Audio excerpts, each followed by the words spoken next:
Hallelujah, hallelujah, hallelujah, hallelujah, hallelujah, hallelujah. Stotram, stotram, stotram, stotram, stotram, stotram, stotram. Arshudan, stotram, Pravan, stotram, Arshudan, stotram. Sahajudan, stotram. Rupagala Devaniki, Stuti, Stuti, Stuti, Stuti, Stuti. Stotramena, Stotramena, Stotramena, Stotramena. Amen. Hallelujah, hallelujah, hallelujah, hallelujah, hallelujah, hallelujah.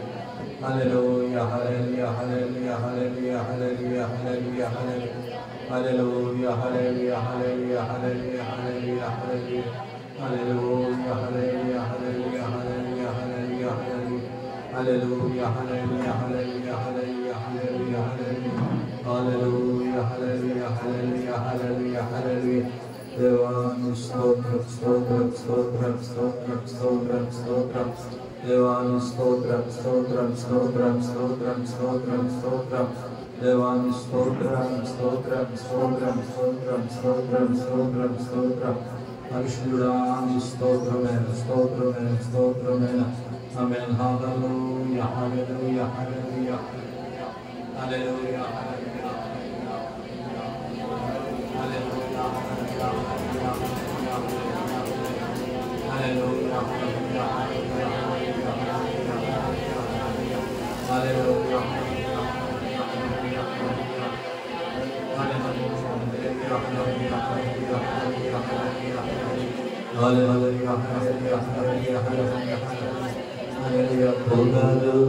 పునరుద్ధానుడం నా యేసయ్యా పునరుద్ధానుడా నా యేసయ్యా మరణము గెలచి బ్రతికించితివి నన్ను మరణము గెలచి బ్రతికించితివి నన్ను స్తుతి పాడుచు నిన్నే కనపరచుచు ఆరాధించెదనిను స్తుతించుచు స్తుతి పాడుచు నిన్నే కనపరచుచు ఆరాధించెదనిను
ప్రభావానికి చెల్లిస్తున్నాం. రాజానికి స్తోత్రం స్తోత్రం స్తోత్రం స్తోత్రం.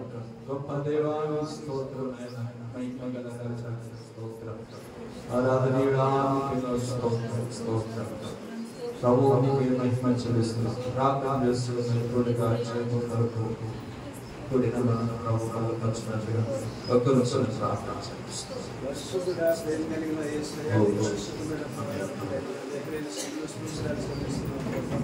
అయా శుక్రవారం దినాన్ని ప్రభా భూమికి ఆకాశానికి నేలాడికి ప్రభా అయా పునరుద్ధానాది వరకు మా కొరకు తిరిగి లేచిన దేవానికి స్తోత్రాలు చెల్లిస్తున్నాం. ఆత్మస్వరూపులైన ఆయన యొక్క ప్రాంతమంతా సంతరిస్తున్న దేవానికి స్తోత్రాలు స్తోత్రాలు స్తోత్రాలు. మహిమగల రాజ్యానికి స్తోత్రాలు చెల్లిస్తున్నాం. ఆయుష్ని ఆరోగ్యాన్ని అయా పొడిగించిన దేవానికి స్తోత్రాలు చెల్లిస్తున్నాం ప్రభా. అయా నీ పరిశుద్ధమైన మందిరంలో ప్రభా ఇప్పుడు వరకు నీ నామానికి మహిమ తేడానికి నేను ఇక్కడ ఎంతగానో ప్రభా అయా నైనా శుద్ధించి ప్రార్థించినైనా అయా ఆరాధనలో ప్రభా యోగుడి వని నువ్వు ప్రభనైనా అయా నీ పరిశుద్ధమైన పాదాల దగ్గర ప్రభనైనా పురుతన ఆదివారం అనగా ప్రభా అయా నీవును మేమును కలుసుకునే దీనిలోని ప్రభనైనా కలుసుకునే స్థలమది ప్రభా అయా నీ పరిశుద్ధాత్మ అభిషేకం చేత నింపమని అడుగుచున్నాను తండ్రి. అయా నీకు స్తోత్రాలు చెల్లిస్తున్నాం ప్రభనైనా. ఎంత ప్రేమ ఎంత కనికరమయ్యా అయా నా కొరకు ప్రభనైనా సిలువలో ప్రభా అయా ఇద్దరు దొంగల మధ్యన ఏ పాపం ఎరుగని మీకు ప్రభనైనా సిలువపై అప్పగించిన మమ్మల్ని ప్రభనైనా దయతో క్షమించి అయా దేవానికి వందనాలు స్తోత్రాలు చెల్లిస్తున్నాం ప్రభా. కుడిపక్షంలో దొంగ ప్రభా అయా నీ రాజ్యంతో వచ్చినప్పుడు ప్రభనైనా అయా నన్ను జ్ఞాపకం చేసుకోవాలి. ఇప్పుడే పరదేశంలో ఉంటాను ప్రభా అయా ఎంత ప్రేమయ్యా ఎంత కనికరమయ్యా ప్రభునైనా అయా మేము కూడా ప్రభునైనా అయా నీ రాజ్యంలో ఉండడానికి నన్ను సహాయం చేయమని ప్రభా. ఈ లోకంలో కఠిన ఊపినంత వరకు ప్రభా నీ పరిశుద్ధమైన పాదాల దగ్గర ప్రభా అయా పాటలైనా నన్ను క్షమించినైనా దినదినము ప్రభా అయా నీ పరిశుద్ధమైన పాదాల దగ్గర గడిపే భాగ్యాన్ని మాకు అనుగ్రహించమని ప్రభా. ఈ ఉదయకాలం ఆరాధనకి ప్రభు సాగుకు నిలబడిచుండగా ప్రభునైనా అయా ఒక్కొక్క బిడ్డతో నువ్వు మాట్లాడి నీ నామానికి మహిమ కింద తెచ్చుకోమని యేసయ్య నామములో ప్రార్థించుకుంటున్నాము తండ్రి.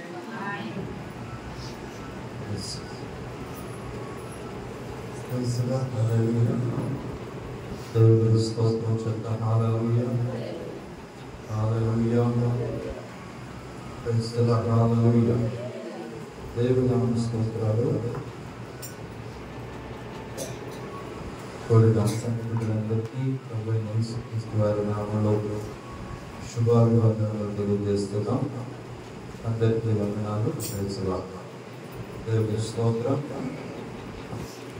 ఈ దినము యొక్క పరిశుద్ధ గ్రంథంలో నుండి యోహాను సువార్త 20వ అధ్యాయం. యోహాను సువార్త 20వ అధ్యాయము 18వ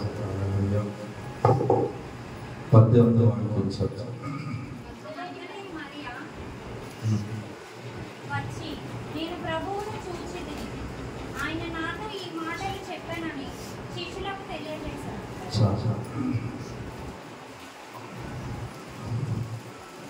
దేవుని యొక్క పరిశుద్ధ నామానికి మహిమ కలుగుగాక.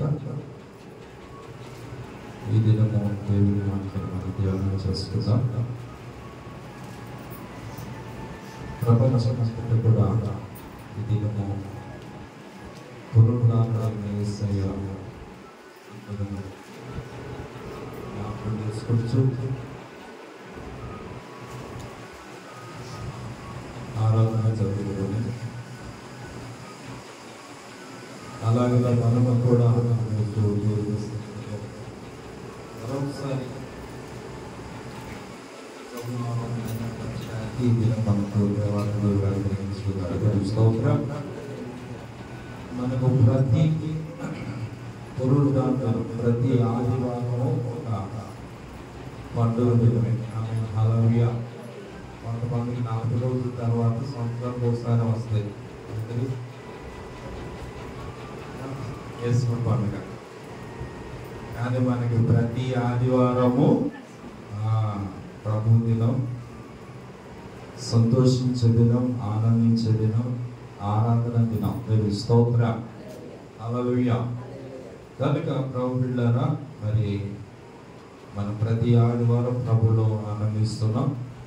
ఈ దినము కూడా ప్రభులో ఆనందిస్తూ ప్రభు యొక్క దీవులు మనము అనుభవిస్తాం. చూడండి, ఈరోజు చదివిన వాక్యంని మనం ఆలోచన చేస్తే యోహాను సువార్త 20వ అధ్యాయము ఈరోజు ధ్యానాంశంగా 20వ అధ్యాయంలో కొన్ని మాటలు జ్ఞాపకం చేస్తాను.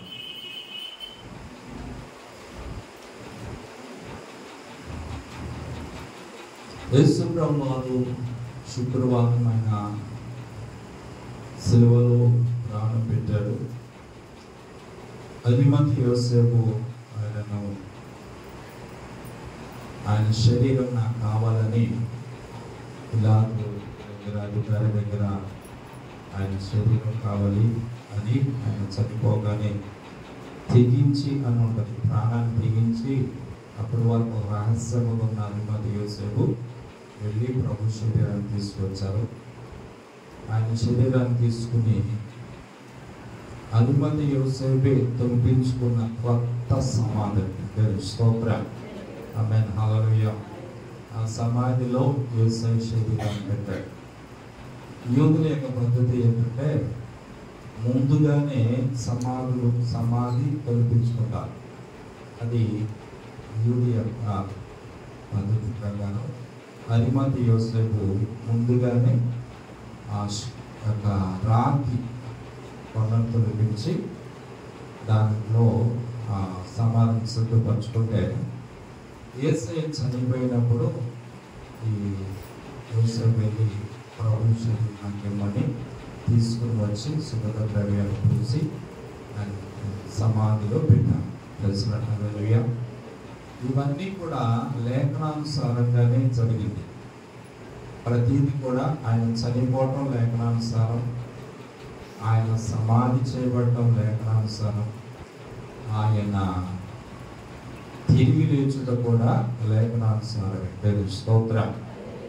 కనుక సమాధి చేయబడిన తర్వాత ఈరోజు కొంతమంది మత నాయకులు వచ్చి, కొంతమంది కలిసి వచ్చి అధికారి దగ్గర అడుగుతారనమాట, అయ్యా ఆ ప్రభు అని చెప్తారే ఆ వంచకుడు బతికున్న దినాల్లో మరలా లేస్తాను, ఈ దేవాలయాన్ని పడగొట్టండి, 3వ దినాన నేను దాన్ని లేపుతాను అన్నాడండి. అందుకని మాకు ఏదో కొంచెం అనుమానంగా ఉంది, కాబట్టి మేము ఆ సమాధిని భద్రం చేస్తాము అన్నారు. సరే, మీ చేతనైనంత మటుకు చేసుకోండి అన్నాడు ఆయన. ఏమన్నాడండి? మీ చేతనైనంత మటుకు చేసుకోండి అంటే వెంటనే వాళ్ళు వెళ్ళి పెద్ద రాయి తీసుకొని వచ్చి ఆ ద్వారానికి అడ్డంగా పెట్టేసి దానికి సంఖ్యలు వేసి ముద్ర వేసి కావలి వారిని పెట్టుకున్నారు. ఇక అంటే యేసు ప్రభువు వారు ఒకవేళ తిరిగి లేచినా ఆయన బయటికి రాకూడదు. పెద్ద రాయి పెట్టారు, సంఖ్యలు వేశారు, రామ ముద్ర వేశారు. అందుకే పాడారు కదా, ముద్రను గెలచిన జయ యేసు, ముద్రను ఓడిను జయ యేసు. ఆమేన్, హల్లెలూయా. ముద్ర వేశారండి, ప్రభుత్వ ముద్ర. ఏమండి? ఇలాగా చేసి భద్రపరిచారు. కానీ యేసయ్య పునరుద్ధానాన్ని, ఆయన తిరిగి లేచుటని ఎవ్వరు కూడా ఆపలేపారు. 3వ దినాన ఆయన తిరిగి లేచాడు. స్తోత్రం. 3వ దినాన ప్రపంచంలో ఎన్నో సమాధులు ఉన్నాయి, గొప్ప గొప్ప వారి సమాధులు, గొప్ప గొప్ప దేశం కొరకు కొంతమంది ప్రయాసపడిన వాళ్ళు, మహనీయులు అనబడిన వారు, పేరు కలిగిన వారి సమాధులు ఈ రోజుకి వారి అలాగే ఉన్నాయి. ఆమేన్, హల్లెలూయా. కానీ మన ప్రభువైన యేసయ్య సమాధి ఒకటి తెరవబడి ఉంది. ఆమేన్, హల్లెలూయా, హల్లెలూయా. అది ఖాళీ సమాధి. ఏ సమాధి అండి? అన్ని సమాధులు మూయబడి ఉంటే ఒకే ఒక సమాధి ఉన్నది, అది యేసయ్య సమాధి, ఖాళీ సమాధి. దేవుని స్తోత్రం. యెరూషలేములోకి వెళ్ళిన ప్రతి భక్తుడు ఆ సమాధి లోపలికి వెళ్ళి చూచి వస్తున్నారు. దేవుని స్తోత్రం. ఆమేన్, హల్లెలూయా. కొన్ని ఉంటాయి సమాధులు, ఏమండి, అవి బయట నుండి చూడటమే. తాజ్మహల్ ఉంది, అది సమాధి. లోపల కాదు, బయట నుండి చూడటమే, సుందరంగా కట్టారు ఏమండి.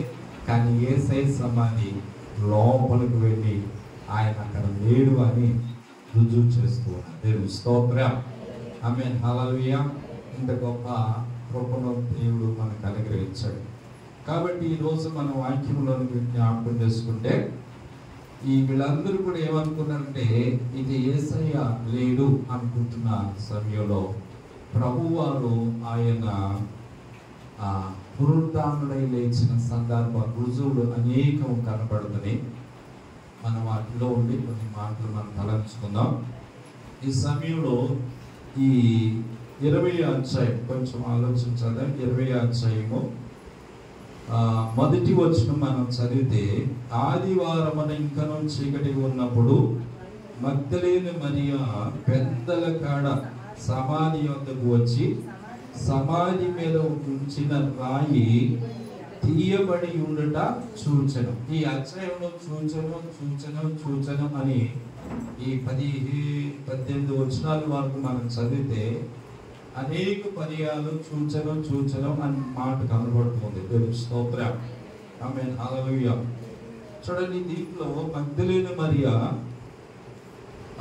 బయలుదేరి ఆదివారమున ఇంకనూ చీకటి ఉండగానే పెద్దల కాడ లేచి, ఎప్పుడు లేచినట్ట? పెద్దల కాడ లేచి సమాధి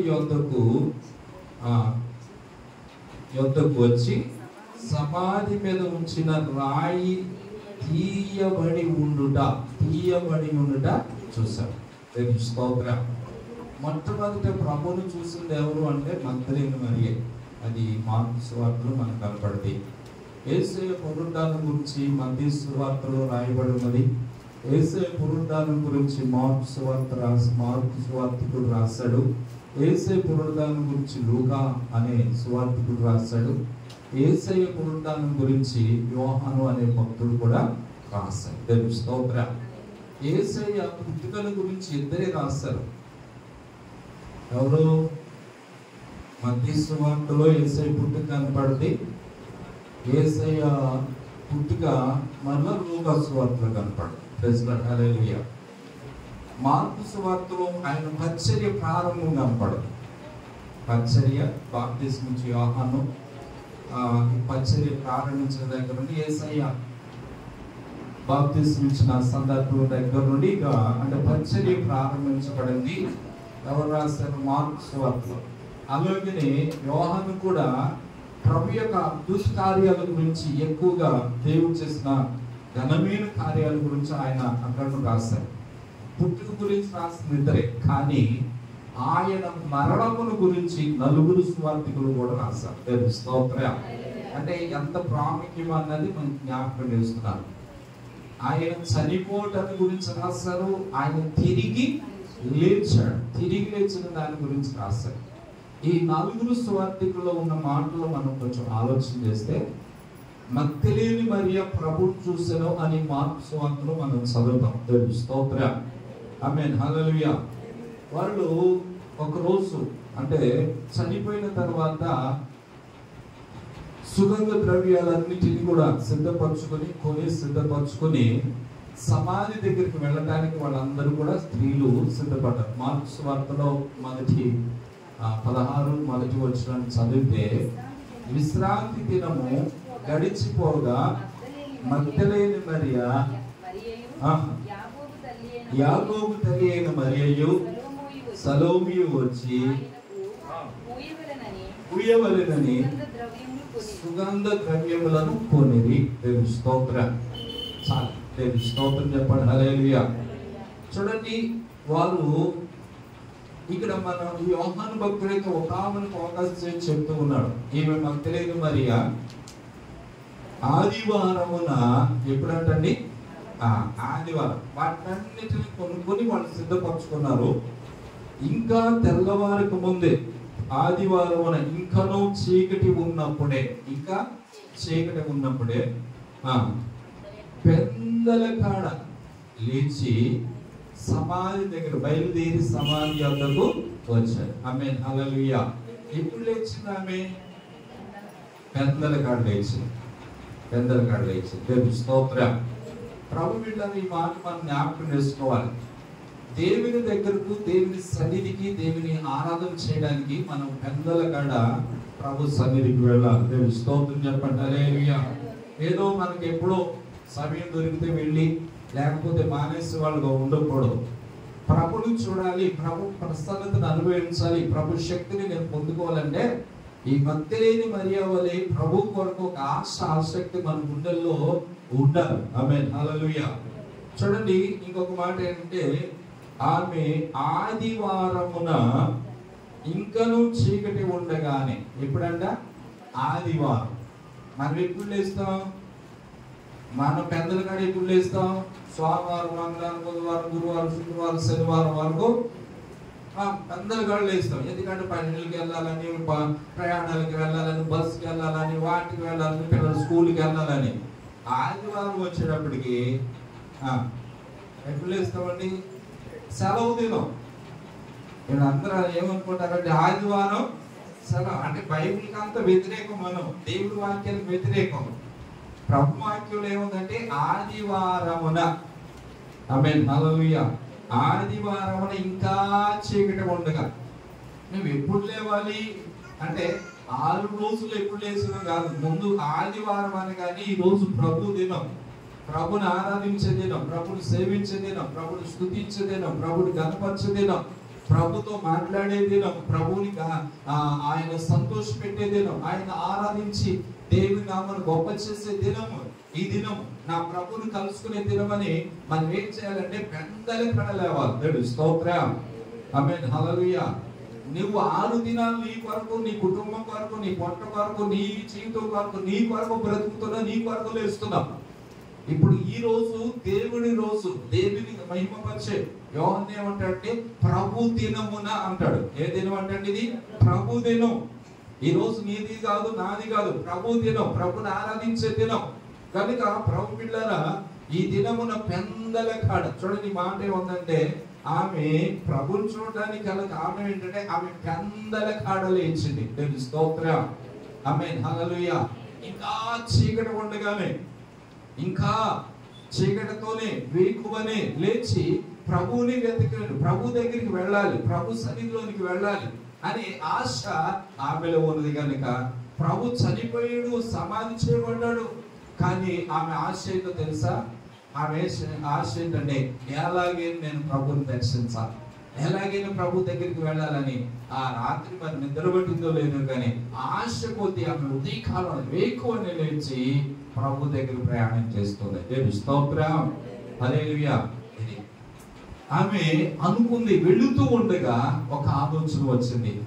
ఏమనంటే వెళుతూ ఉన్నప్పుడు ఆమె ఏమనుకుంటుందంటే, అరే నేను అక్కడికి వెళుతున్నాను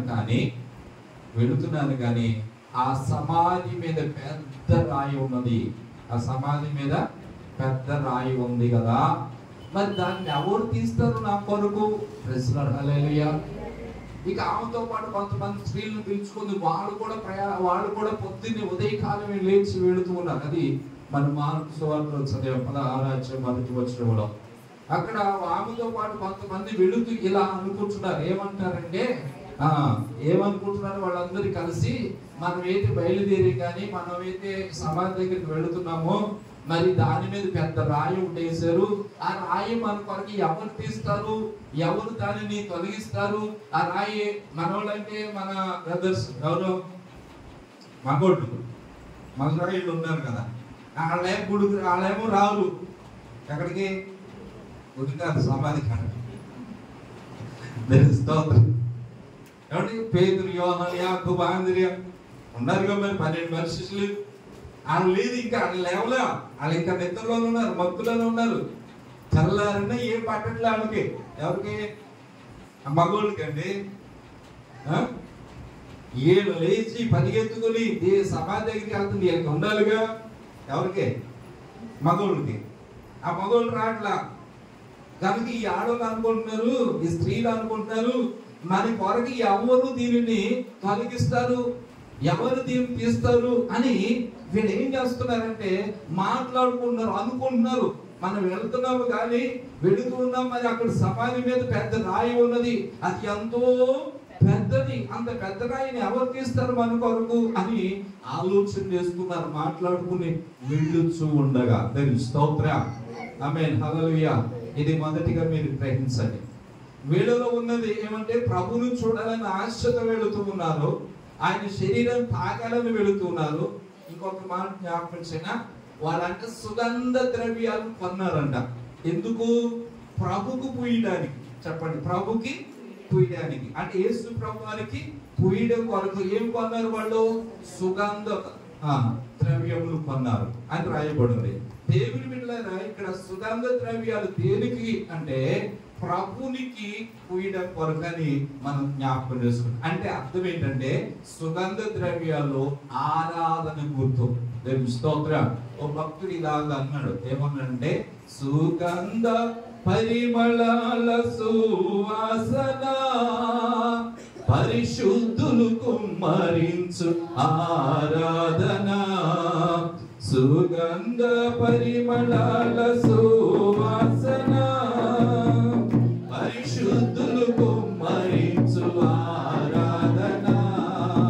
శూలంబితి సంగముని కోరుకొందువా, శూలంబితి సంగముని కోరుకొందువా.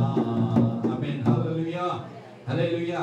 సుగంధ పరిమళ సువాసన, పరిశుద్ధులు, పరిశుద్ధులు దేవుడి బిడ్డలు కుమ్మరించే ఆరాధన. ఆమేన్, హల్లెలూయా, హల్లెలూయా. అంటే వీళ్ళు తీసుకొచ్చేది ఏంటంటే సుగంధ ద్రవ్యాలు ప్రభుకు పూయాలని. అనగా దేవుడి దగ్గరికి వెళ్ళి నా దేవుడికి ఆరాధన చేయాలి, నా దేవుని గణపరచాలి, నా దేవుని మహిమపరచాలి, నా దేవునికి నైవేద్యం పెట్టాలి, నా దేవుని మహిమ కొరకు నేను వెళ్ళి ఆయన ఆరాధన చేయాలని వాళ్ళు ఆశపడుతూ ఉన్నారు. దేవుని స్తోత్రం.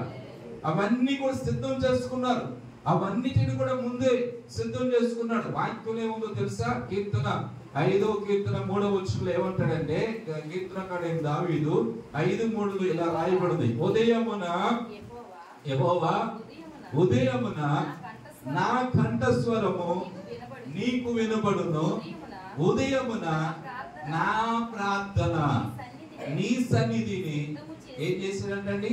సిద్ధము చేసి కాచి ఉందరు. దేవుని స్తోత్రం. వేకువనే దావీదు భక్తుడు అన్నాడు, ఉదయమున నా కంఠస్వరము నీకు వినబడును. ఉదయం లేచి నా ప్రార్థన, నా నోట నుండి ఆరాధన, నా నోట నుండి పాటలు, నా నోట నుండి స్తుతులు, నా నోట నుండి నైవేద్యం, ప్రభుని మహిమపరచని సింహ బలులు నా దేవుడికి అర్పించాలి, నా దేవుని మహిమపరచాలని దావీదు భక్తుడు సిద్ధం చేశాడంట. ముందుగా ఏం చేశాడంటే వాటిని సిద్ధము చేశాడు. దేవుని స్తోత్రం. కాచి ఉందును ప్రభు కొరకు, ప్రభు కొరకు. అలాగని ఈ స్త్రీలు కూడా ఏం చేశారంటే సుగంధ ద్రవ్యాలను ఏం చేశారండి? కొని సిద్ధపరచుకున్నారు. అలాగనే ఆత్మ సంబంధమైన మనము దేవుని ఇప్పుడు అప్పుడంటే యేసు ప్రభువు చనిపోయి సమాధిలో ఉన్నాడు, 3వ దినాన ఆయన తిరిగి లేచాడు. ఇప్పుడు ఆయన సజీవుడై ఉన్నాడు. దేవుని స్తోత్రం. ప్రకటనలో మనకు తెలుసు కదా, 1:18 ఏమని రాయబడిందంటే, ఇదిగో మృతుడైతిని, యుగ యుగాలు సజీవుడనై ఉన్నాను అన్నాడు. దేవుని స్తోత్రం. నేను మొదటి వాడను, కడపటి వాడను, జీవించువాడను, మృతుడైతిని కానీ ఇదిగో యుగ యుగములు సజీవుడనై ఉన్నాను. దేవుని స్తోత్రం. ఆమేన్, హల్లెలూయా. ఆయన యుగ యుగాలు ఏమై ఉన్నాడు? సజీవుడై ఉన్నాడు. ఆయన సమాధిలో లేడు, సమాధి ఆయనను బంధించలేదు, మరణం ఆయనను బంధించలేదు, ఆయన లేచి ఉన్నాడు. దేవుని స్తోత్రం. మరి ఆ రోజు వాళ్ళు ఏం చేశారంటే సుగంధ ద్రవ్యాలు ఆయన శరీరానికి పూయడానికి తీసుకుని వెళ్ళారు. కానీ ఈ రోజు నీవేం చేయాలంటే ప్రతి పునరుద్ధాన దినం యేసయ్య దగ్గరకు నీ ఆరాధన, నీ స్తుతులు, నీ యొక్క నైవేద్యాలు తీసుకుని ప్రభుని ఆరాధించాలి. దేవుని స్తోత్రం. ప్రభుకి మహిమ తీసుకొచ్చినట్లుగా ప్రభుని గణపరచడం కొరకు, ప్రభుని నేను ఆయన సుగంధ ద్రవ్యాలతో ఆయన శరీరాన్ని నేను అంతా కూడా కుయ్యాలి, ఆరాధించడం, ఆయనను తడపాలి, ఆయన మహిమపరచాలని ప్రభు దగ్గరకు మనం పరిగెత్తాలి. దేవుని స్తోత్రం. కాబట్టి ప్రభు బిడ్డలారా, ఇక జ్ఞాపకం చేసుకుంటే ఆ స్త్రీలు ఏం చేశారంటే వాళ్ళు ఇవన్నీ కూడా సిద్ధపరచుకొని ప్రభుని ఆరాధన చేయడానికి, దేవుని ప్రభుని ఆరాధన చేయడానికి సిద్ధపడి వాళ్ళు వస్తూ ఉన్నప్పుడు వాళ్ళకి ఆలోచన ఏమిటో తెలుసా? అరే అక్కడ పెద్ద రాయి ఉంది, యేసే శరీరము సమాధిలో ఉంది, దాని మీద ద్వారానికి పెద్ద రాయి ఉంది. ఆమేన్, హల్లెలూయా. ఇప్పుడు దానిని మన కొరకు ఎవరు తీస్తారు, దానిని మన కొరకు ఎవరు దొర్లిస్తారు అని చెప్పుకుంటున్నారు, ఆలోచన చేస్తున్నారు, వాళ్ళు మాట్లాడుకుంటూ ఉన్నారు. స్తోత్రం. ఆమేన్, హల్లెలూయా. ఒక మాట మీరు జ్ఞాపకం చేద్దాము. దేవుని బిడ్డలారా, యేసయ్య ఒకవేళ మనం ఆలోచన చేస్తే ఆయన సమాధి మీద రాయి అలాగే ఉండగా ఆయన సమాధిలో బయటకు రాగలడా రాలేడా? అంటే పునరుద్ధానుడై మహిమ శరీరంతో బయటకు రాగలడా రాలేడా? మరి రాయి ఎందుకు దొర్లించాడు? రాయి ఎందుకు తీసేయాలి? నువ్వు వెళ్ళి చూడాలని, నేను వెళ్ళి చూడాలని. స్తోత్రం. ఒకవేళ ఆయన రాయి పొర్లించకుండా అలాగే బయటకు వచ్చాడు అనుకోండి, మనం ఏమనుకుంటే ఇంకా ఆయన అక్కడే ఉన్నాడు, ఆయన దాంట్లో ఉన్నాడు, మృతుల్లోనే ఉన్నాడు. ఇదిగో ఇప్పుడు లేచిన ఆయనే ఇంకా ఎక్కడో ఉన్నాడని సమాధులు ఎత్తుకే వాళ్ళు ఉన్నారు, సమాధి పండుగ చేసేవాళ్ళు ఉన్నారు. హల్లెలూయా. కాబట్టి దేవుని బిడ్డలారా, వీళ్ళు అనుకునుచుండగా యేసయ్య ఏం చేశాడో తెలుసా? యేసయ్య ఏం చేశాడంటే తన శక్తిని ప్రభావంతో పై నుండి తన దూతను పంపించి, దేవుని స్తోత్రం. మత్తయి సువార్తలో ఏంటంటే ప్రభు దూత దిగి వచ్చి, దేవుని స్తోత్రం చెప్పండి, హల్లెలూయా. మత్తయి సువార్తలో రాయబడిన మాట, ప్రభు దూత దిగి వచ్చి రాయిని పొర్లించి, ఆమేన్, హల్లెలూయా. చూడు సమాధిని మోసిన రాయి దొరలుచు పరుగిడెను, అందు వేసిన ముద్ర కావలి నిల్చెరి, దైవస్తుని మోదు అందు వేసిన ముద్ర కావలి నిల్చెరి, దైవస్తుని మోదు. గీతం గీతం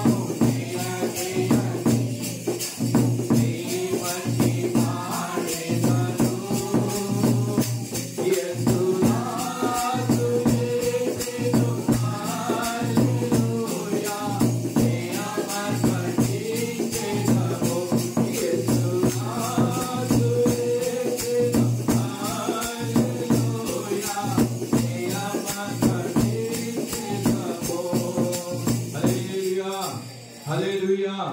ఆమేన్, హల్లెలూయా.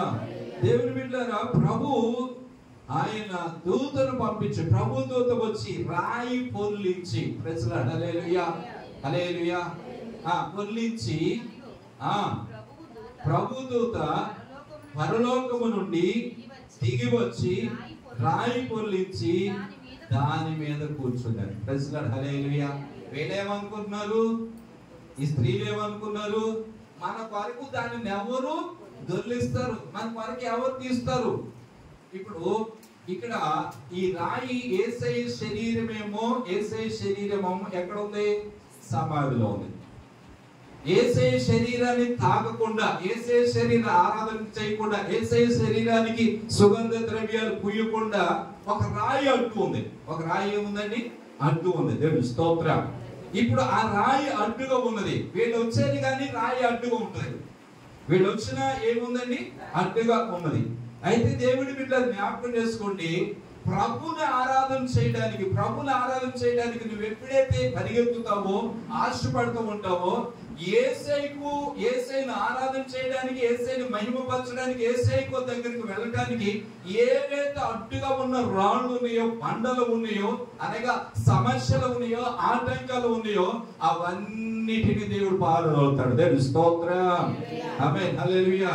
ముందు మనలో ఏముండాలంటే ఆశ ఉండాలి. నా ప్రభుని సేవించాలని ఆశ ఉండాలి. ప్రభు దగ్గరికి వెళ్ళాలని ఆశ మనలో ఉన్నట్లయితే నీకున్న ఆటంకాలన్నీ, అడ్డుబంధాలన్నిటిని కూడా యేసయ్యే పారదోలుతాడు. దేవుని స్తోత్రం.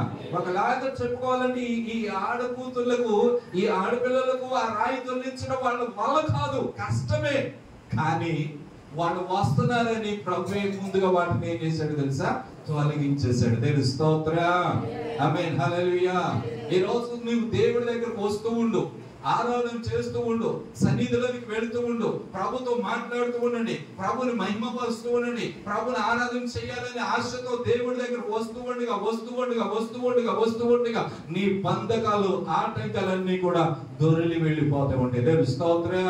ఒకవేళ నువ్వు అనుకోవచ్చు, ఈ కష్టము నా నుండి ఎవడు తొలగించలేరు, ఈ పెద్ద రాయి నా దగ్గర నుండి తొలగిపోదు, ఇక నా బతికింతే, నేను యేసయ్య దగ్గరికి నేను వెళ్ళలేను, నా శక్తిని చాలదు, నా బలము చాలదు, నేను ఏమి చేయలేను అనుకుంటుంటే ప్రభు చెప్తున్న మాట, నువ్వు వెళుతూ ఉండగా ఈ మధ్యలేని మరి అవ్వలే ప్రభు దగ్గరకు వెళుతూ ఉండగా, ప్రభుని చూడాలని ఆశతో వెళుతూ ఉండగా రాయిని దేవుడు పొర్లించేశాడు. దేవుని స్తోత్రం. ఇంకొక మాట ఏముందండి, ఆయన రాయిని పొర్లించి ఆయన దాని మీద కూర్చున్నాడంట. దేవుని స్తోత్రం. దేని మీద? ఆమేన్ హల్లెలూయా, ఆమేన్ హల్లెలూయా. నువ్వు అనుకుని ఏ సమస్య అయితే ఉందో, ఏ రాయి అయితే ఉందో, దాని మీద కాలి వేసి కూర్చుంటాడు యేసయ్య. దేవుని స్తోత్రం. ఆమేన్ హల్లెలూయా. ఆయన కాలి మీద కాలేసి కూర్చుంటాడు. నువ్వేమో ఇప్పుడు వరకు దిగులతో విచారంతో అమ్మో పెద్ద రాయి అనుకున్నవే, ఆయన దగ్గర నువ్వు వెళితే ఆ అడ్డుని తొలగించి దాని మీద కూర్చుంటాడు. దేవుని స్తోత్రం. ఆమేన్ హల్లెలూయా. కాబట్టి ప్రభు బిడ్డలారా, నన్ను జ్ఞాపకం చేసుకోవాలి. యేసయ్య దగ్గరికి వెళుతూ ఉన్నప్పుడు సమాధిలో ప్రభు శరీరం ఉంది, అయితే యేసయ్య అడ్డుబండగా రాయి ఉండే.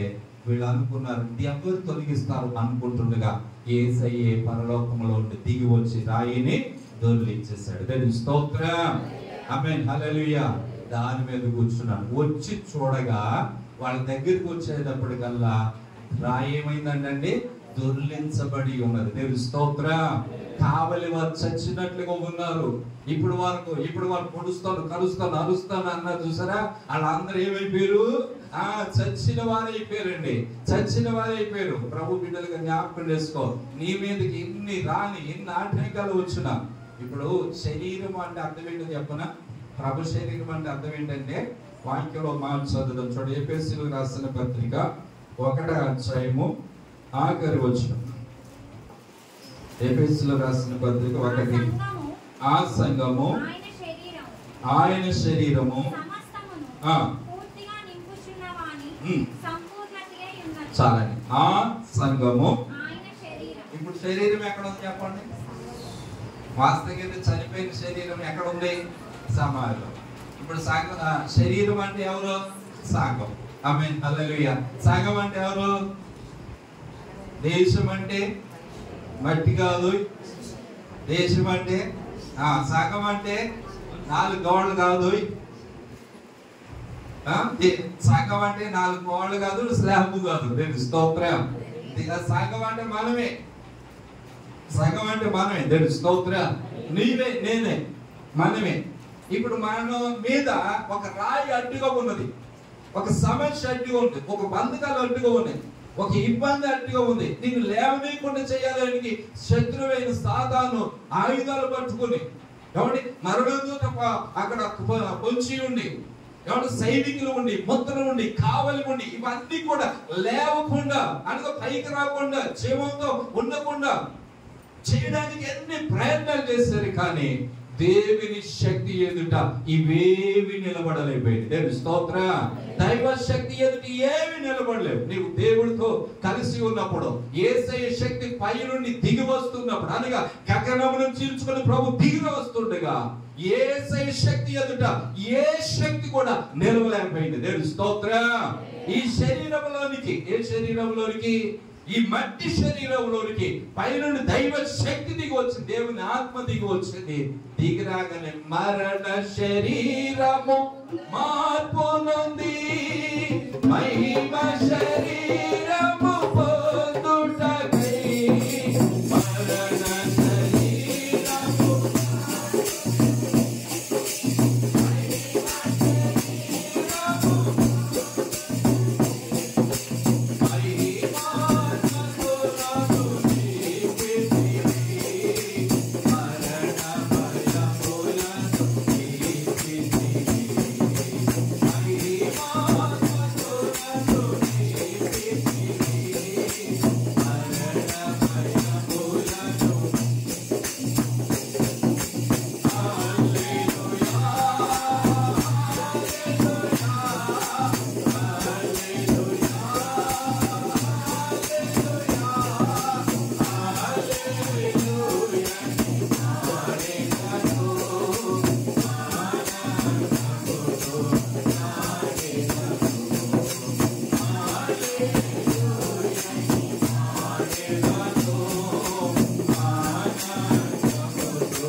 హల్లెలూయా.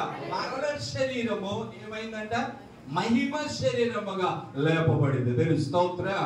హల్లెలూయా. యేసు ప్రభు వారు తిరిగి లేచడం వలన ఇప్పుడు వరకు యేసయ్య చనిపోయాడు, సమాధి చేయబడ్డాడు, ఇక అయిపోయింది ఈ చరిత్ర అనుకున్నప్పుడు యేసయ్య శక్తి ఆత్మ మరలా శరీరం లేకనే మహిమ శరీరముతో లేచాడు. ఇప్పుడు యేసయ్య లేచడం వలన ఆయన ఎవరో తెలుసా? దేవుని కుమారుడుగా రుజువు చేయబడింది. దేవుని స్తోత్రం. ఆమేన్. హల్లెలూయా.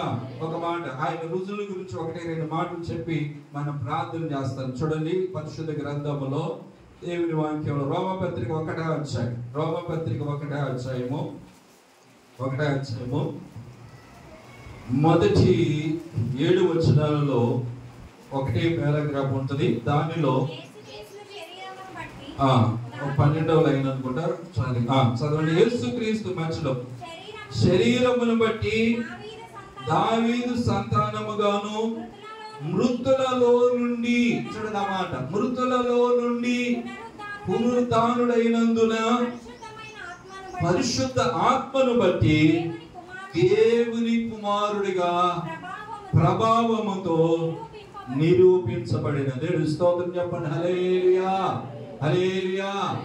దేవుడు లేచుట అనగా ప్రభువారు ఎప్పుడైతే ఆ సమాధిలో నుండి మహిమ శరీరముతో లేచాడో ఇప్పుడు ఆయన ఏమై ఉన్నాడో తెలుసా? దేవుని కుమారుడిగా నిరూపించబడ్డాడు. దేవుని స్తోత్రం. ఆమేన్. హల్లెలూయా. ఇప్పుడు వరకు ఒకవేళ యేసు ప్రభువు మనలో మనలాంటి మనుషుడే అనొచ్చు, కొంతమంది ప్రవక్త అనొచ్చు, కొంతమంది ఈయన కూడా వాళ్ళలో ఒకడన్నా ఒక ఇరిమేలాగా లేకపోతే ఒక యేసు ప్రభువారిని ఇర్మియాలాగా ప్రవక్తగా చూసిన వారు కొందరు, ఏలీయాలాగా చూసిన వారు కొందరు, లేకపోతే ఒక మనిషిలాగా చూసిన వారు, ఈయన కూడా ఒక మనుషుడు ప్రవక్త అని చూశారు. కానీ దేవుని బిడ్డ జ్ఞాపకం చేసుకుని ఎప్పుడైతే ఆయన సమాధి చేయబడి చనిపోయి సమాధి చేయబడి తిరిగి లేచుట వలన, దేవుని స్తోత్రం. ఆమేన్. హల్లెలూయా. తిరిగి లేచుట వలన దేవుని కుమారుడిగా నిరూపించబడ్డాడు. దేవుని స్తోత్రం. ఆమేన్. హల్లెలూయా. ఇప్పుడు యేసు దేవుడు అంటానికి రుజువు ఏంటంటే ఆయన తిరిగి లేచుటే. ఆమేన్. హల్లెలూయా. ఎంతో మంది చనిపోయారు, నేను లేస్తానని ఈ రోజు సమాధిలో ఉన్నాను, ఈ రోజుకి వాళ్ళకి అలాగే ఉంది. కానీ ప్రభు యేసు యొక్క ఖాళీ సమాధి ఆయన తిరిగి లేచట్టు రుజువు చేస్తుంది. దేవుని స్తోత్రం. ఆమేన్. హల్లెలూయా. ఆయన లేచుట వలన ఏమి తెలియజేస్తుందంటే దేవుని కుమారుడు, దేవుడు. ఆమేన్. హల్లెలూయా. ఆమేన్. హల్లెలూయా. యేసయ్య దేవుడు అంటానికి రుజువు ఏంటంటే ఆయన లేచుటే. ఆమేన్. హల్లెలూయా. ఈ రోజు కూడా యెరూషలేములో, ఈ రోజు కూడా మన ఇశ్రాయేల్ దేశంలో ఆయన సమాధి ఖాళీగానే ఉన్నది. ఆయన సమాధి ఇంకాను ఖాళీగా ప్రత్యక్ష మనకు కళ్ళ ఎదుట కనబడుతుంది. ఆయన దేవుడు అంటానికి నిరూపించాడు. ఆమేన్. హల్లెలూయా. కాబట్టి ప్రభువుని ఆపండి. నువ్వు దేవుడిని నమ్ముకోవడానికి ఏం సిగ్గుపడవసలా, దేవుని దగ్గర రావడానికి సిగ్గుపడక్కర్లా. ప్రభుని నమ్ముకున్న బిడ్డవని ఒకవేళ ప్రజల్లో చెప్పుకోవడానికి ఏమి ఆశ్చర్యపడక్కర్లేదు. ఎందుకంటే నీ దేవుడు జీవము గల దేవుడు. దేవుడి స్తోత్రం. నీ దేవుడు మరణం చేయించిన దేవుడు. దేవుడి స్తోత్రం. నీ దేవుడు మృత్యుంజయుడైన వాడు. దేవుడి స్తోత్రం. ఆయన మరణములను విరిచిన వాడు. ఆమేన్. హల్లెలూయా. మరణములను విరిచి మరణానికి ఉన్న బలాన్నంతట కూడా తీసివేసిన వాడు. దేవుడి స్తోత్రం. కాబట్టి ప్రభు బిడ్డలారా, ఒకటి యేసయ్య లేచుట వలన మనకు నేర్పించిన పాఠం ఏంటంటే ఆయన దేవుడు. దేవుని స్తోత్రం. దైవ కుమారుడు, దేవుని కుమారుడుగా రుజువు చేశాడు. మరియతో గర్భములు పడక ముందు అప్పుడు గబ్రియల్తో ఏమంటే ఇతడు సర్వోన్నతుని కుమారుడు, సర్వోన్నతుని కుమారుడు. పరిశుద్ధాత్మ పరిశుద్ధుడై దేవుని కుమారుడు అన్నబడునని మరియతో మాట్లాడినప్పుడు ఆయన శారీరకంగా ఈ లోకంలోకి వచ్చి దేవుని కుమారుడిగా నిరూపించబడింది ఎప్పుడంటే మరణించి తిరిగి లేచిన తర్వాత. దేవుని స్తోత్రం. ఆమేన్. హల్లెలూయా. అంతకుముందు అందరూ కూడా మనలాంటి వాడు అనుకున్నవాడు కొంతమంది బాగుపడినప్పుడు ముందేం మనిషి అనుకున్నాడు, తర్వాత ఈయన ప్రవక్త అనుకున్నాడు.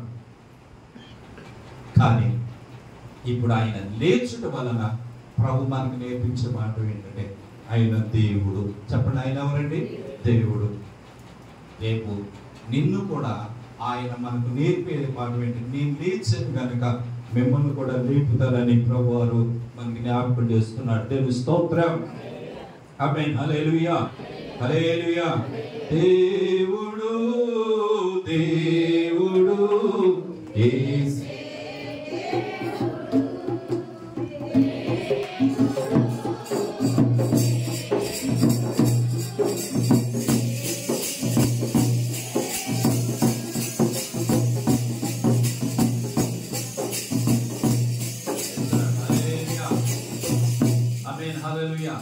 ఒకటి ఆయన తిరిగి లేచిన వలన ప్రభువారు మనకు ఏమై ఉన్నాడంటే దేవుడిగా నిరూపించబడ్డాడు. దేవుని స్తోత్రం. ఇక రెండవ మాట మీరు ఆలోచన చేస్తే వాక్యం ఇలా రాయబడింది, ఆయన లేచుట వలన మనలను నీతిమంతులుగా తీర్చినని. ఇదే రోమపత్రిక 4వ అధ్యాయము 25వ వాక్యంలో రాయబడింది. ఒకసారి చదువుదాం. ఆయన మన అపరాధం నిమిత్తము అప్పగింపబడి మనము నీతిమంతులుగా తీర్చబడుటకు లేపబడెను. దేవుని స్తోత్రం. యేసయ్య ఎందుకు మృతుల్లో లేచాడు అంటే, ఒకటి మన కొరకు ఆయన అప్పగింపబడ్డాడు, సిలువ వేయబడ్డాడు. మన పాపముల నుండి విడిపించడానికి పరిశుద్ధుడైన దేవుడు ఆయన సిలువ మ్రానుపై వేలాడి చనిపోయి సమాధి చేయబడ్డాడు. ఆయన తిరిగి లేచింది ఎందుకంటే నిన్ను నన్ను మనలను నీతిమంతులుగా చేయడానికి. దేవుని స్తోత్రం. ఆమేన్, హల్లెలూయా, ఆమేన్, హల్లెలూయా. నిన్ను నీతిమంతులు, నీవు పాపములో ఉన్నావు, శాపగ్రస్తమైన జీవితంలో ఉన్నావు, పాపములో మగ్గిపోతూ నరకానికి వెళ్ళవలసిన నిన్ను ఆ నరక శిక్షను విడిపించి విమోచించి నీతిమంతులుగా తీర్చి దేవుడితో కూడా ఆ మహిమ గల రాజ్యంలోనికి నిన్ను కూర్చోబెట్టడానికి తీసుకుని వెళ్ళటానికి ప్రభు అయిన యేసుక్రీస్తు వారు మనల్ని నీతిమంతులుగా చేయడానికి ఆయన సమాధిని గెలిచి మరణాన్ని జయించి లేచాడు. దేవుని స్తోత్రం. ఆమేన్, హల్లెలూయా. యేసయ్య ఎందుకు లేచాడండి అంటే నిన్ను నన్ను నీతిమంతులుగా తీర్చడానికి. దేవుని స్తోత్రం. నీవు నీతిమంతుడిగా, ఎందుకంటే రేపు యేసయ్య రాజ్యంలో ఉండాలంటే నీ పాపముతో నీవు నరకంలోనికి వెళ్ళాలి, కానీ ఆయన నీతి నిన్ను దేవుని రాజ్యంలో తీసుకున్నాడు. దేవుని స్తోత్రం. ఇప్పుడు యేసయ్య లేచుట వలన నిన్ను నీతిమంతులుగా చేశాడు, నన్ను నీతిమంతులుగా చేశాడు. అందుకు ఆయన సమాధిని గెలిచి తిరిగి లేచాడని ఆ రుజువు మనకు జ్ఞాపకం చేస్తూ ఉన్నాడు. దేవుని స్తోత్రం చెప్పండి. హల్లెలూయా. కాబట్టి ప్రభు బిడ్డలారా, మనం నీతిమంతులు తీర్చబడటానికి దేవుని యొక్క కృప ద్వారా మనం నీతిమంతులుగా తీర్చబడ్డాం. మనం నీతిమంతులు తీర్చబడటానికి దేవుడు మనకు ఆ విశ్వాసము ద్వారా నీతిమంతులుగా తీర్చబడ. ఎందుకంటే మనం పాపంలో ఉన్నామంటే. ఇది రోమపత్రికలో ఒక మాట చదువుతాం చూడండి. 5వ అధ్యాయంలో, రోమపత్రిక 5వ అధ్యాయము 10వ వచనం. ఏలయనగా శత్రులమై ఉండగా ఆయన కుమారుని మరణము ద్వారా మనము దేవునితో సమాధానపరచబడిన ఎడల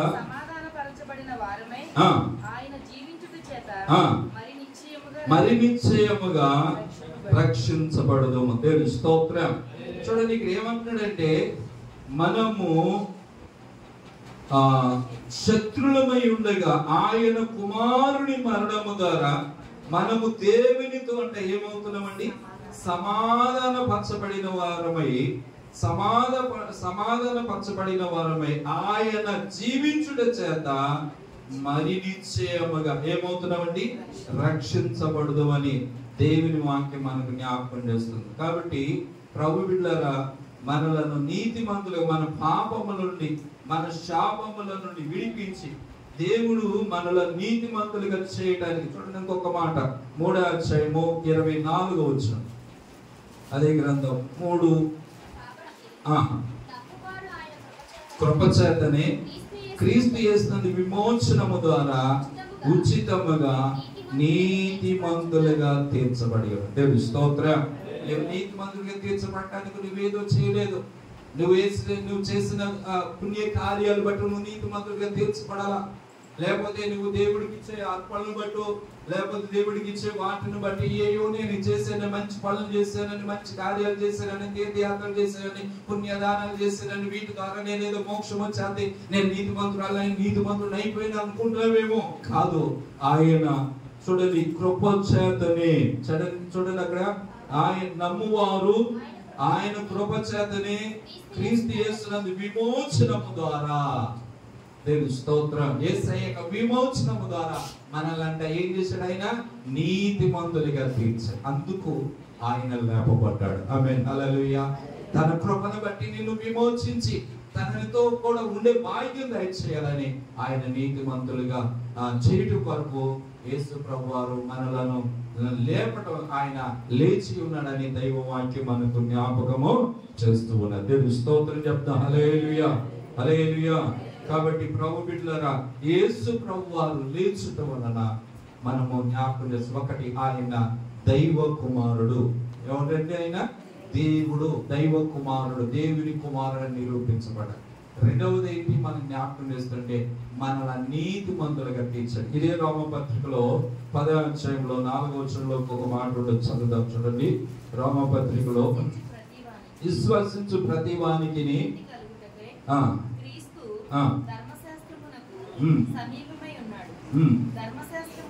క్షమించు 7:4 చదువుదాం. 7:4 చదువుతారు. కావున నా సహోదరులారా, మనము దేవుని కొరకు ఫలించున్నట్లు మృతులలో నుండి లేపబడిన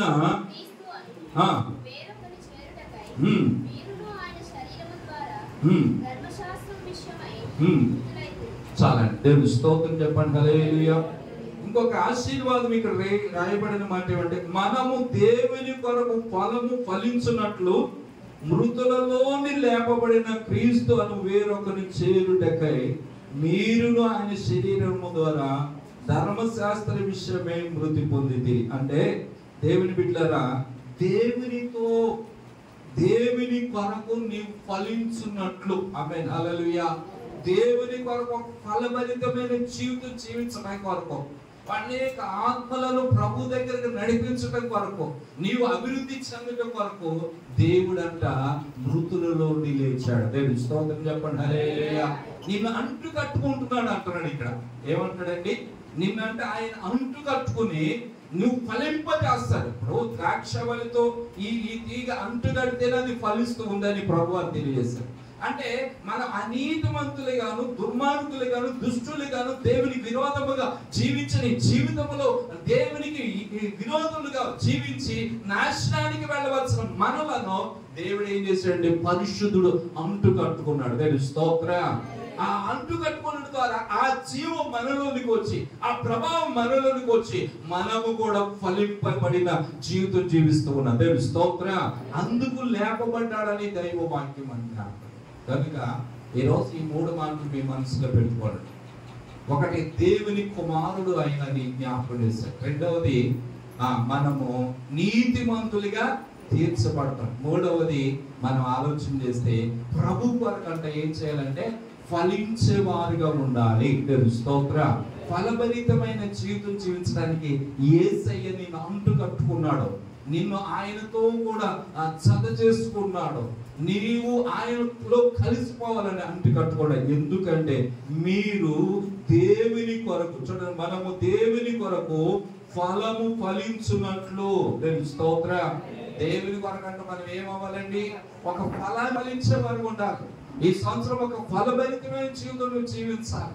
ఈ సంవత్సరం దేవుని కొరకు కొన్ని ఫలాలు కలిగి మనం బ్రతకాలని దేవుని వాక్యం మనం జ్ఞాపకం చేస్తాం. అందుకు దేవుడు మృతులలో లేచాడు. మృతులలో దేవుడు లేపబడ్డాడు. ఎందుకు లేపబడ్డావయ్యా అంటే ఈ మాటలు మనకు జ్ఞాపకం చేస్తాడు. నిన్ను అంటు కట్టుకొని నీవు కూడా ఫలించాలి, నీవు కూడా అభివృద్ధి చెందాలి, నీవు కూడా ఉన్నతమైన స్థితిలోనికి రావాలని ప్రభు వారి యొక్క ఆశ. ఎండిపోయిన జీవిస్తున్నాం, ఏ ఫలాలు లేవు, అభివృద్ధి లేదు, ఏ ఆశీర్వాదం లేదు, ఎటు చూసిన ఎండిపోయిన ఎడారి లాంటి జీవితమే అయిపోయింది. అయితే యేసయ్యలో అంటు కట్టుకుంటే, యేసయ్యని అంటు కట్టుకుంటే నీ జీవితం మరల ఏమవుతుందంటే ఫలాలు కలిగిన జీవితముగా మార్చబడుతుంది. దేవుని స్తోత్రం. అతి కృపను మనం పొందుకోవాలని యేసయ్య ఈరోజు నీకు ఈ మాటలు తెలియజేస్తూ ఉన్నాడు. కాబట్టి ప్రభు బిడ్డలారా, యేసయ్య దగ్గరికి వచ్చిన మనం జ్ఞాపకం చేసుకోవాలి. మగ్దలేని మరియా యేసయ్యను ఏం చేసిందండి? చూసింది. దేవుని స్తోత్రం. చూడండి, ఆయన సమాధి దగ్గరికి వెళ్ళేది. సమాధి దగ్గరికి వెళ్ళేటప్పటికల్లా సమాధి మీద ఉన్న రాయి పొల్లించబడింది. ఇది ఎందుకు చెప్పారంటే ఆయన లేచాడు. లేచుట వలన కలిగే ఉద్దేశాన్ని మీకు జ్ఞాపకం చేశాడు. లేచుట వలన ఆయన సమాధి దగ్గరికి వెళ్ళినప్పటికీ అప్పటికే లేచాడు. లేచాడంటే ఆయన ఎవరు? మర్చిపోయారా? దేవుని కుమారుడు. దేవుని స్తోత్రం. మనిషి అయితే అక్కడే ఉండేవాడు. కాబట్టి మనిషి అయితే పురుగులు పట్టేది. అందుకని కీర్తనలు అంటాడు, 16వ కీర్తనలో నీ పరిశుద్ధిని పుళ్ళు పట్టనివ్వు. దేవుని స్తోత్రం. మరణ వేదనలు ఆయనను ఏం చేయలేమంట? బంధించుడు అసాధ్యం. ఆమేన్, హల్లెలూయా. మరణ వ్యాధుల నుండి లేపాడు ఆయన. కాబట్టి ప్రభు బిడ్డలారా, ఈ రోజు ఈ పునరుద్ధరణ సత్యం నేర్పించే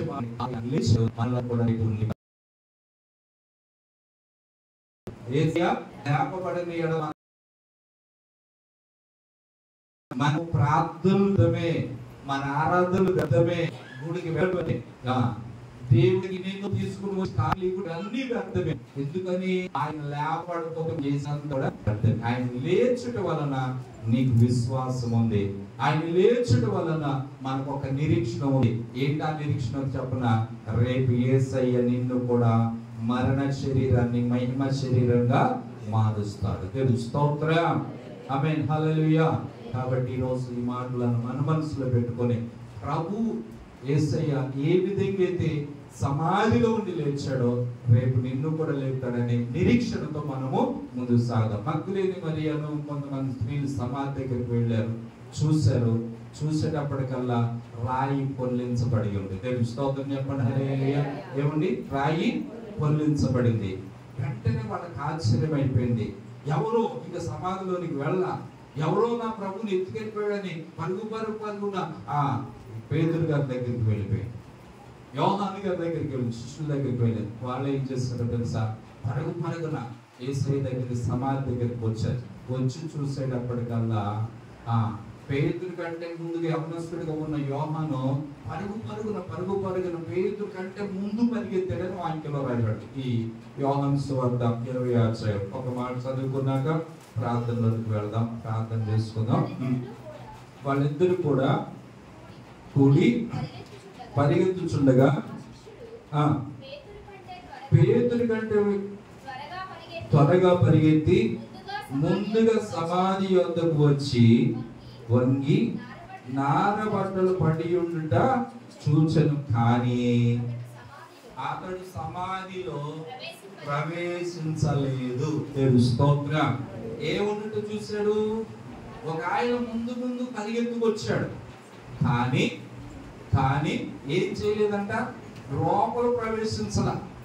లోపల నార బట్టలు ఉండుట, అవి చుట్టబడి ఒక పక్కన పెట్టబడి ఉండుట, ఇవన్నీ చూశాడు. కానీ లోపల ప్రవేశించాల. ఈరోజు చాలా మంది పై భక్తి చేసిన వాళ్ళుగా ఉంటున్నారు. లోపలికి వెళ్ళాలి. ఆత్మీయ జీవితంలో ఆత్మీయ పరిపక్వతలోకి వెళ్ళట్లా. దేవుడు కోరుకునేది అంటే లోతైన ఆత్మీయతలోనికి మనం వెళ్ళాలి. పైన ఏదో చూసేసి వచ్చేవారుగా కాదు. అక్కడ నారబట్టలో ఉన్నది చూశాడు, కానీ వెనకాల వచ్చిన ఆయన ఏం చేశాడంటే సమాధిలోనికి ప్రవేశించి. దేవుని స్తోత్రం. ఆమేన్, హల్లెలూయా. ఒక్కొక్క అనుభవాన్ని మీకు జ్ఞాపకం చేస్తున్నాను. చూడండి, మగ్దలేని మరియ ఏమో రాయి పొల్లించబడి చూసింది. చెప్పండి, రాయి పొల్లించబడి చూసింది. దేవుని స్తోత్రం చెప్పండి, హల్లెలూయా, హల్లెలూయా. మగ్దలేని మరియ ఏమో రాయి పొల్లించబడుట చూసింది. దేవుని స్తోత్రం చెప్పండి, హల్లెలూయా. రెండో వాళ్ళు ఎవరంటే ఈ శిష్యుల్లో ఈ శిష్యుడు ఏం చేశారంటే నార బట్టలను చూశారు. దేవుని స్తోత్రం. అనగా యేసయ్య ఇక్కడ పెట్టాము చూసారా? యేసయ్య ధరించిన వస్త్రాలను చూసారా? అవి తీసివేయబడి పక్కన పెట్టబడ్డ ఆనవాళ్ళను చూసారు. దేవుని స్తోత్రం. ఆమేన్, హల్లెలూయా. అంటే చాలా మంది ఏంటంటే యేసయ్యను లోపలికి తెచ్చుకోరు, యేసై పైలు చూస్తూ ఉంటారు, ఆనవాళ్ళు యేసయ్య అంటారు. అంతేగాని యేసయ్యను హృదయపూర్వకంగా అంగీకరించి ఆ సత్యాన్ని అంగీకరించి ఆ సత్యంలోనికి వెళ్ళి ఆత్మీయ జీవితంలోనికి ప్రవేశించే వారుగా ఉన్నట్టుగా ఈరోజు జ్ఞాపకం చేసుకోవాలి. ఈయన ఏంటంటే పైన చూస్తారు, అయిపోయింది. ఇంకా కొంచెం ముందుకు వెళితే మరి అయితే సమాధి దగ్గర ఏడ్చుచు వంగి చూడగా ఇద్దరు దేవదూతలు కనపడ్డారు. తెలుస్తోత్రా, హల్లెలూయా. వీళ్ళకేమో నారబట్టలే కనపడి, ఆమెకి మరియకు చూడండి 12 వచ్చింది చదవండి. అయితే మరియా 11 వచ్చిన సమాధి బయట నిలిచి ఏడ్చుచుండెను. ఆమె ఏడ్చుచు సమాధిలోనికి వంగి చూడగా తెల్లని వస్త్రములు ధరించి ఉన్న ఇద్దరు దేవదూతలు యేసు దేహం ఉంచబడిన స్థలములో తల వైపున ఒకడు కాళ్ళ వైపున ఒకడును కూర్చుండుట కనబడే. దేవుని స్తోత్రం చెప్పండి. హల్లెలూయా, హల్లెలూయా. స్తోత్రం చెప్తా, హల్లెలూయా. దేవుని బిడ్డని ఏం చూస్తుందంటే దేవుని యొక్క దూతలను చూడగలిగింది. దేవుని స్తోత్రం చెప్పండి, హల్లెలూయా. అంటే వీళ్ళ పరిమాణం చూస్తారా, ఒక్కొక్కరు ఆధ్యాత్మిక జీవితంలో ఉన్నతమైన కృపలోనికి వెళుతూ ఉన్నారు. ఈ రోజు ప్రభు బిడ్డలారా, మనము కూడా ఆ రాయి తొలగించబడితే వరకే చూసేవాళ్ళు కొంతమంది ఉంటారు. అంటే అర్థం ఏంటంటే కష్టాలు తొలగిపోతే చాలు, సమస్యలు తొలగిపోతే చాలు, బాధలు తొలగిపోతే చాలు, నా కష్టాల నుండి విడుదల కలిగితే చాలు, నేను అనుకున్నది ఏదో జరిగితే చాలు అనుకోవడానికి వచ్చేవాళ్ళు ఉంటారు. అక్కడితో సరిపెట్టుకుని వెళ్ళిపోయే రకం. రెండవది ఏంటంటే ప్రభు దగ్గరికి వస్తారు కానీ రక్షణలోనికి రారు, మార్పులు చెందరు, దేవుడితో సహవాసం చేయరు, దేవుడితో అనుబంధ సంబంధాన్ని కలిగి ఉండకుండా ఏదో నాకే ఆ కార్యం జరిగితే, ఆ ఆనువాలు ఒకటి వస్తే, ఆ ఏదో మేలు ఒకటి అనుభవిస్తే సరిపోద్ది అనేసి వస్తున్నాను కదా, ప్రార్థన చేస్తున్నాను కదా, వెళ్ళిపోతున్నా, ఇటువంటి అనుభవాలతో కొంతమంది ఉంటారు. కానీ మరి ఏం చేస్తుందంటే ఏడ్చుచు ఎలాగైనా ఒక పట్టుదల, ప్రభు ఏమో, ప్రభుని కావాలి, ప్రభు సన్నిధి కావాలి, ప్రభు సహాయం కావాలి, ప్రభుకి నేను పట్టుకుని వెళ్ళాలి, నేను ఎత్తుకుని వెళ్ళాలి, ఆయన తీసుకుని వెళ్ళాలి, ఆయన లేకుండా నేను ఉండలేదని ఏడుస్తూ ఆమె ఉండగా ఇద్దరు దూతలు కనబడ్డారు. దేవుని స్తోత్రం, ఆమేన్, హల్లెలూయా. నారబట్టలతో సరిపెట్టుకోలే ఏమండి, ఇద్దరు దూతలు కనబడ్డారు. కనబడినప్పుడు అయ్యా ఆ ప్రభు గాని ఆ దేవుడు గాని, దేవుని స్తోత్రం చెప్పండి, హల్లెలూయా. ఇక్కడ చూస్తే ఆ దేవదూతలు కనబడినప్పుడు వాళ్ళు అంటున్నారు, అమ్మా ఎందుకు ఏడుస్తున్నావు, నీవు ఎవరిని వెతుకుతున్నావు, ఆయన ఇక్కడ లేడు. ఆమేన్, హల్లెలూయా. ఆయన లేచి ఉన్నాడు. మీ సువార్తలు అన్నింటిలో ఉన్న 4 సువార్తల్లో కూడా ఈ మాట, ఆయన ఇక్కడ లేడు. దేవుని స్తోత్రం, ఆయన లేచి ఉన్నాడు. ఆమేన్, హల్లెలూయా. ఆయన మృతులైన దేవుడు మృతుల్లో లేడు. మృతులలో ఎందుకు ఎదుగుతారు, సమాధుల్లో ఎందుకు ఎదుగుతారు, ఆయన లేచి ఉన్నాడు. ప్రైజ్లార్డ్, హల్లెలూయా. యేసయ్య లేచి ఉన్నాడు అని చెప్పగానే ఆమె ఒక్కసారి ప్రభు లేచాడు, ప్రభు లేచాడా అని ఒక్కసారి ఇలా చూసేటప్పటికి అక్కడ ఒక వ్యక్తి కనపడ్డాడు. దేవుని స్తోత్రం. ఒక మాట ఏమంటే ఈమె ఏడుపు చూడగానే ప్రభు వారు ఆమె దగ్గరకు వచ్చేసాడు. దేవుని స్తోత్రం.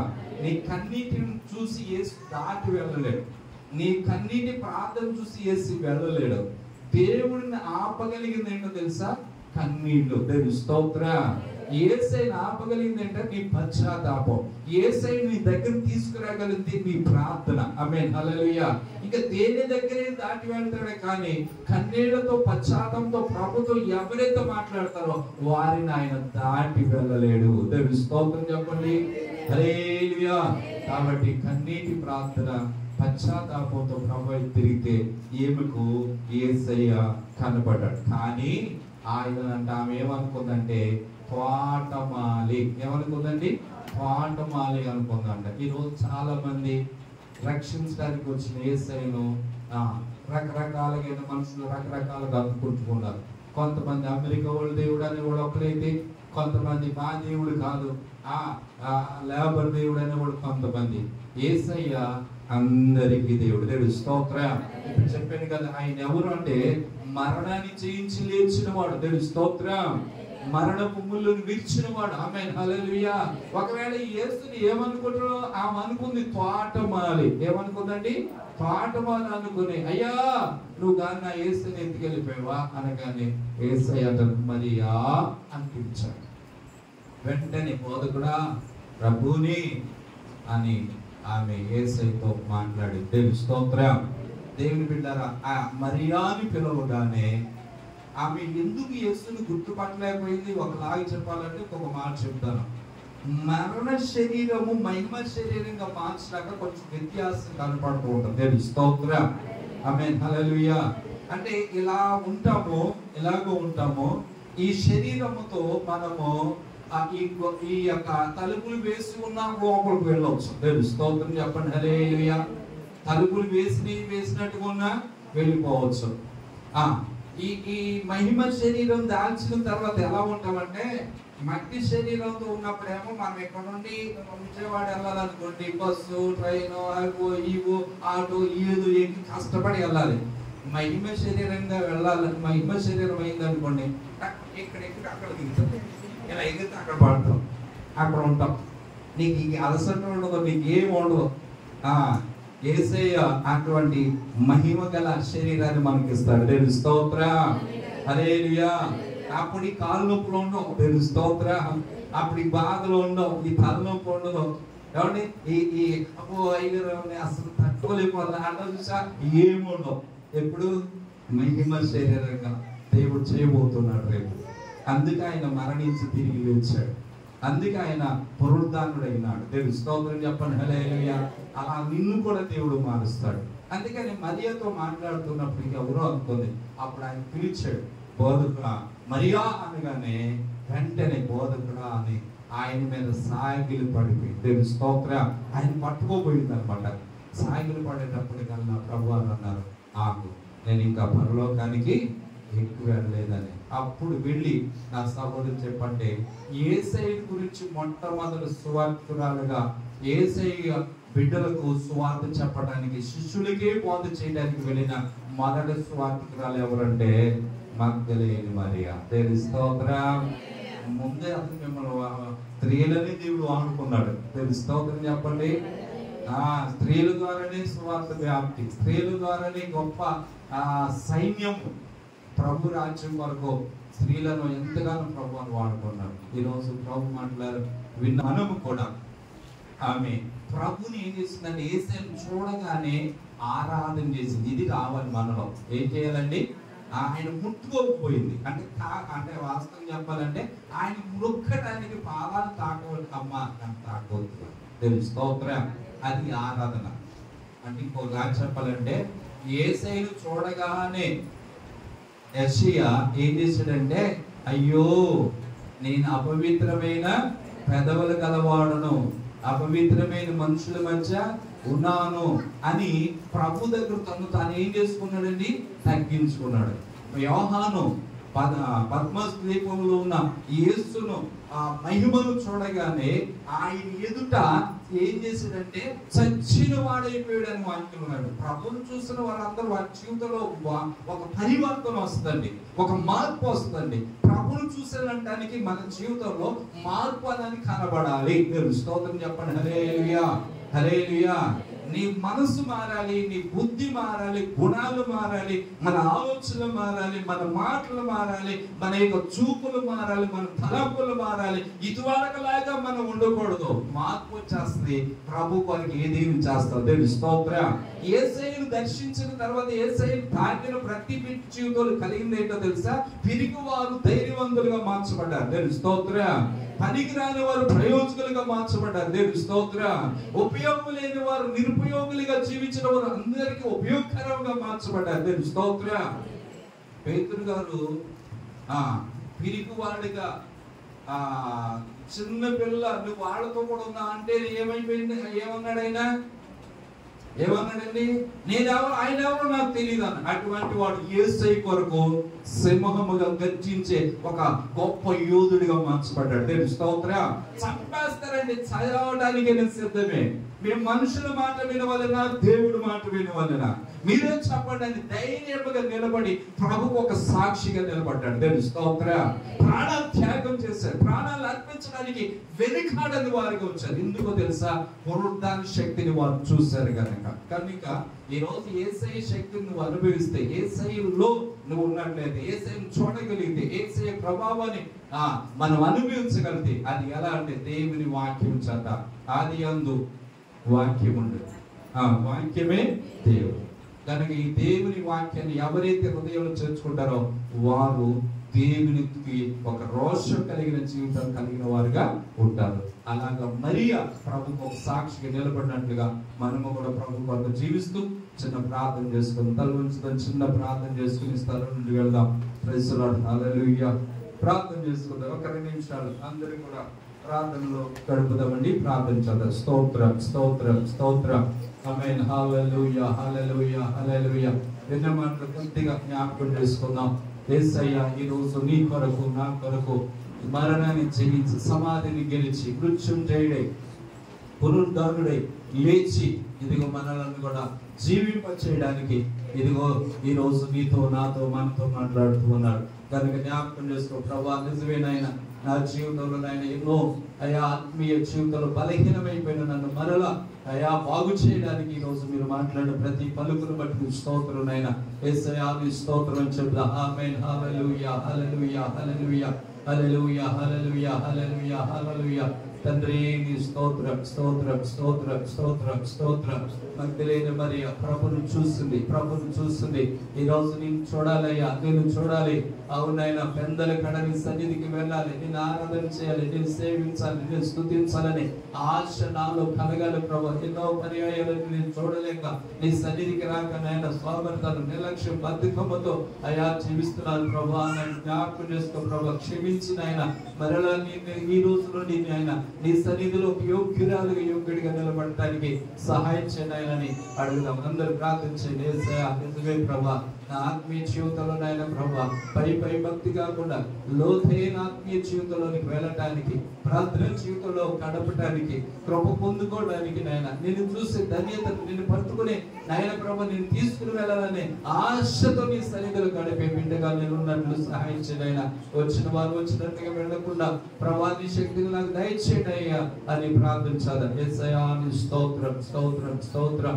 ఆమేన్. హల్లెలూయా, హల్లెలూయా, హల్లెలూయా, హల్లెలూయా, హల్లెలూయా, హల్లెలూయా, హల్లెలూయా. స్తోత్రం, స్తోత్రం, స్తోత్రం నాయన. పరిశుద్ధుడా నీ స్తోత్రం, ప్రభువా నీ స్తోత్రం, ప్రభువా నీ స్తోత్రం. ప్రార్థన చేసుకుందాం. చిన్న ప్రార్థన చేద్దాం. సమయంలో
Mangala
ఈ ఫీలింగ్ కలిగిన మా పరలోక తండ్రి విత్తబడిన మాటలు మా అందరికీ దేవుడు ఫలింపచ్చింది.